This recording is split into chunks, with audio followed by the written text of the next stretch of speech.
안녕하세요. 오늘은 해상명부도라는 그림 한 점을 소개하고자 합니다. 처음 이 그림을 봤을 때 엄청난 충격이었습니다. 조선시대 작품 중에 대중성보다 작가 본인의 독특한 개성이 우세한 경우는 처음 봤습니다. 그림을 보고 맨 처음 든 생각은 네덜란드의 제롬 보시가 떠올랐습니다. 이 사람도 15, 16세기 살았던 인물인데 그 개성이 독특해서 초현실주의 선구자라고도 불립니다. 실제로 20세기 현대 작가들에게 많은 영감을 주기도 합니다. 그리고 이 조선인이 그린 그림에서도 그런 초현실적인 요소들이 보입니다. 시공을 초월한 초현실이라는 특성 때문에 두 작품이 탄생한 시대와 장소는 다르지만 기발한 개성은 공통적으로 느껴지는 것 같습니다. 그럼 이 그림에 대해 설명해 보면 현재는 국립민속박물관에 소장되어 있고 제작 시기는 조선 후기로 추정됩니다. 그런데 그림에 어떤 낙인도 없어 누가 그렸는지 그리고 누가 소장해 왔는지를 전혀 알 수 없는 작품이고, 그렇다고 이 작품에 대한 논문이나 연구 자료가 많지도 않습니다. 일단 그림의 주제 자체가 주류가 아닙니다. 도깨비라고도 볼 수 있는 한국 요괴들을 전면으로 부각시켜서 병풍으로 만든 것은 이 사례 말고 본 적이 없습니다. 대부분 도깨비들은 불화나 도교 신선도에서 옆에 권속으로 나오는 부차적인 존재지 이렇게 주류로 나오진 않습니다. 이런 경우는 흔히 백기야행이라고 해서 요괴 그림을 많이 그렸던 일본 미술에서는 흔하게 볼 수 있는데 조선에서는 그 사례를 찾기가 힘듭니다. 그래서 더더욱 이 그림의 가치가 높다고도 볼 수 있습니다. 더군다나 일제시대 소위 외색이라고 일본 문화가 강하게 들어가는 바람에 한국 도깨비가 일본의 오니로 그 이미지가 완전히 뒤바뀌었는데 그 변형 이전의 모습을 알 수 있어 소중한 자료이기도 합니다. 이 그림에 관한 자료가 워낙 없어 제 나름 해석을 해봤는데 처음에는 산해경인가 했습니다. 산해경은 중국의 전국시대부터 여러 사람의 손을 거쳐 제작되어 온 고전으로 중국인들이 본인들 시각으로 국내외의 모든 만물을 관찰해서 기록해 놓은 백과사전 같은 책입니다. 특히 명나라 때부터는 산해경에 나오는 요괴, 기이한 짐승들을 도상으로 만들었는데 이 그림들이 조선과 일본에도 전해집니다. 일본 같은 경우는 그들 나라 요괴 그림에 있어 많은 영향을 주기도 합니다. 그래서 이것도 처음에는 산해경에서 영감을 얻어서 그렸나 했는데 계속 음미해 보니까 비슷한 측면도 있는데 대체로 아닌 것 같습니다. 그래서 다시 생각해보니 아마도 이 그림은 도교의 신선도를 잘 그리던 사람이 만든 것으로 보입니다.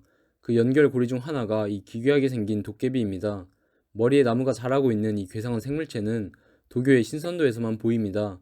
근데 그렇게 비중 있는 존재는 아니라 대체로 사이드로 표현됩니다. 명나라 구영이라는 사람이 그렸다고 전해지는 작품을 보면 그 존재감이 어느 정도인지 알 수 있을 겁니다. 이 도깨비의 정확한 이름은 모르겠으나 옛 사람들이 요괴를 지칭할 때 임해망량이라는 말을 많이 썼습니다. 그리고 국어라는 오래된 중국 고전에서 목석의 요괴를 망량이라 한다는 구절이 나옵니다. 임해망량은 그냥 뭉뚱그려 태고적 자연물에 정령이 있다고 믿었던 애니미즘을 나타내는 개념이라고 보시면 됩니다. 우리나라로 치면 어느 시골에서나 자주 보이는 마을의 수호신인 당산 할머니 혹은 당산 할아버지라 불리는 거대한 노거수와 연결됩니다. 그래서 이 존재는 이런 애니미즘 요소의 나무 정령을 의인화해서 표현한 것으로 보입니다. 특히 옛 조선인들 기록 중에 목매라는 표현도 있는데 이 나무 도깨비와 같은 맥락입니다. 나무 도깨비와 더불어 그림 곳곳에 보이는 호리병도 도교 미술에서 애용되는 소재입니다. 그래서 일단 이 그림은 도교 미술의 영향을 받은 것은 확실한데 앞에서 말했듯이 신선 옆에 부차적인 요괴들을 주제로 삼은 거라 범주를 도교 미술로 삼기에는 뭔가 부족합니다. 그래서 차라리 이 무명 화가가 일본의 백기야행처럼 조선의 요괴도를 하나 개척한 것이라 봅니다. 조선의 산신도처럼 우리의 민간신앙을 그림으로 만든 것입니다. 솔직히 도교 자체가 사실상 중국 토착 민간 신앙이라 그 틀만 가져와 우리나라 실정에 맞게 내용만 바꾸면 한국의 토착 신앙이나 다름없었습니다. 예를 들면 그림에서 보이는 이 바다 도깨비들은 최소 고구려 때부터 전래되어 온 별주부전에 나오는 빠가사리 같은 용왕의 가신들을 표현한 것으로 보입니다. 잘 보면 작가가 이것은 누구를 의인한 것이다를 알 수 있게끔 표시를 해 놓았는데 개, 새우, 오징어, 조개, 소라고 등 곰치, 뱀장어 등 어패류들이 다양하게 등장합니다. 그리고 만약 별주부전을 표현한 것이 맞다면 이 친구가 바로 별주부일 것입니다. 또 하늘에 떠있는 용이 아마 용왕님이 아닐까 싶습니다. 이 바다도깨비들 옆에는 짐승 머리를 하고 있는 수인들도 보입니다. 나와 있는 동물들을 보면 신라 왕릉에서 보이듯 오래된 십이지신 신앙을 표현한 것 같습니다. 다음으로 이 그림의 전체적인 주제를 보면 일단 대립을 표현했습니다. 보통 이런 전투를 묘사한 그림 병풍을 보면 맨 끝쪽에 신분이 높은 인물을 그려놓는데 여기서도 그 양 진영의 우두머리들이 각각 표현되어 있습니다. 왼쪽은 딱 봐도 불교이고 오른쪽은 검은색 범 혹은 사자 해태같이 생겼는데 요괴들의 왕입니다. 다른 도깨비들은 방울이 한 개 이상인 경우가 없는데 이 친구만 방울 7개니 신분이 가장 높다는 것을 알 수 있습니다. 제 개인적인 생각은 이 대립묘사는 아마도 외래 종교 유입에 대항하는 토착 신앙을 표현한 것으로 보입니다. 이 땅에 전승되어 오는 설화들 중에 유학자들이 마을의 커다란 이무기, 진해 혹은 괴상한 영물들과 싸워 제압했다는 이야기가 많습니다. 특히 제주도 같은 경우 제주 목사가 마을 사람들을 괴롭히는 커다란 뱀을 제압해 죽였다는 이야기가 많이 전해집니다. 참고로 조선 건국 이전에는 이 괴물들을 죽인 인물들이 불교 스님들이었습니다. 하지만 조선 건국 후 사회 주류 이데올로기가 바뀌다 보니 내용의 틀은 그대로인데 주역만 스님에서 유학자로 바뀝니다. 그래서 이 그림도 조선에 전국적으로 전승되어 온 외래 종교와 토착신앙의 대립 구조를 그림으로 표현한 것으로 보입니다. 재밌는 점은 설화에서는 토착신앙이 항상 제압당하지만 이 그림에서는 토착신앙 세력들이 우위를 점하고 있습니다. 왼쪽 요괴들을 설법하러 온 부처 세력은 이 부분 모퉁이에만 국한되어 있고 나머지 부분들은 전부 도깨비들이 차지하고 있습니다. 그리고 왼쪽 부처와 오른쪽 요괴왕이 그려진 높이를 비교해 보면 오른쪽이 좀 더 위에 그려져 있습니다. 그리고 인물 구성을 봐도 요괴 진영은 용왕을 위시한 수궁의 병사들이랑 육지의 도깨비들이 연합해 있는데 부처 세력은 광목천왕과 지국천왕 그리고 6명의 비천상이 끝입니다. 그런데 이 그림의 가장 매력적인 점은 전체적인 대립 구도에서 혼자 따로 놀고 있는 부분이 있다는 겁니다. 바로 오른쪽 하단 부분입니다. 솔직히 이쪽은 무엇을 표현하려고 한 건지 잘 모르겠습니다.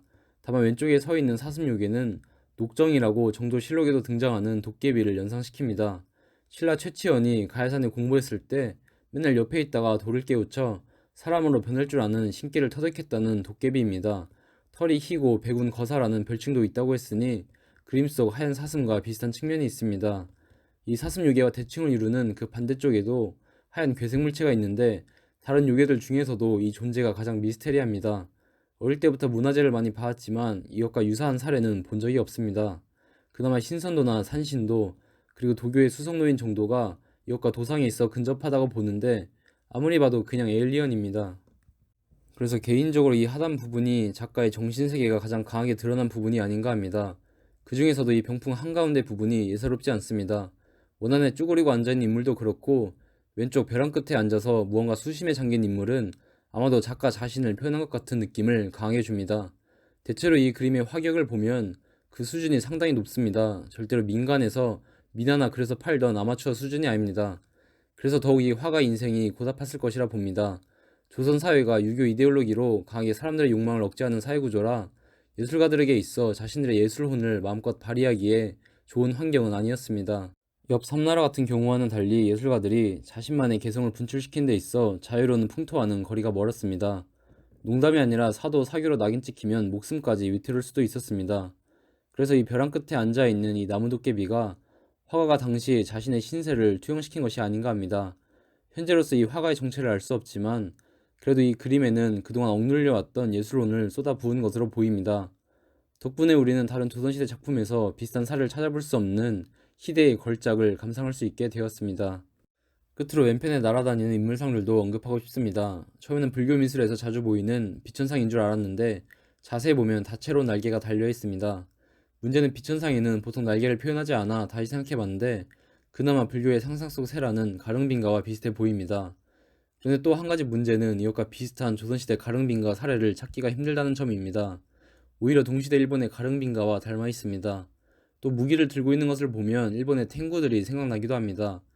아니면 불교에 나오는 또 다른 잡신인 가루다를 담기도 했습니다.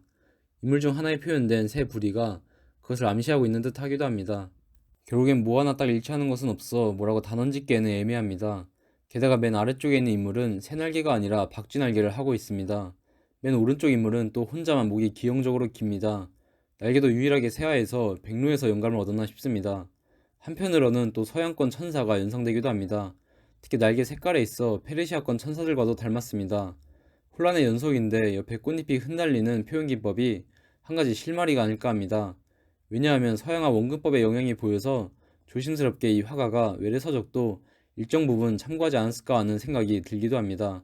하지만 그런 외부의 영향은 극히 미미하고 전체적으로는 이 무명의 화가 본인의 독보적인 개성이 압도적입니다.